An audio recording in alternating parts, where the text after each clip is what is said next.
Hello everyone, সবাই কেমন আছো? আজকে সকাল সকাল আমি ঘুম থেকে উঠে পড়েছি। কোথায় যাচ্ছি বলো তো? আমি যাচ্ছি ছট পুজো দেখতে।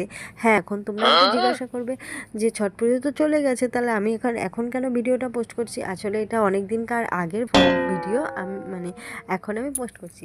আর ঘাটটা দেখো গাইস, ঘাটটা বলার মতো না, এত সুন্দর হয়েছিল, এত সুন্দর। আর ঠাকুরটা তো উফ, চোখ ফেরানো যাচ্ছিল না, এত সুন্দর হয়েছিল। এই যে দেখো আমাদের ঠাকুর, খুব সুন্দর হয়েছিল, খুব সুন্দর। আর প্রচুর ভিড় হয়েছিল।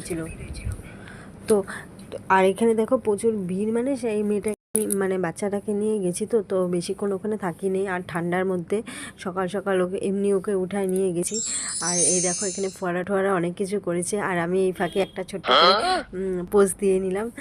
তো তারপরে দেখো আমার মেয়েকে একটা বেলুন কিনে দিয়েছি, ও তো বেলুন পায়ে খুব খুশি, খুব খুশি। আর দেখো স্মাইল করছে, তার সাথে সাথে আমিও খুব খুশি, কারণ বেলুনটা ওর থেকে বেশি আমি নিয়েছিলাম, নিয়ে ঘোরাঘুরি করছিলাম। তো যারা যারা ভিডিওটা আমার দেখছো, তারা একটা লাইক করে দিও অবশ্যই।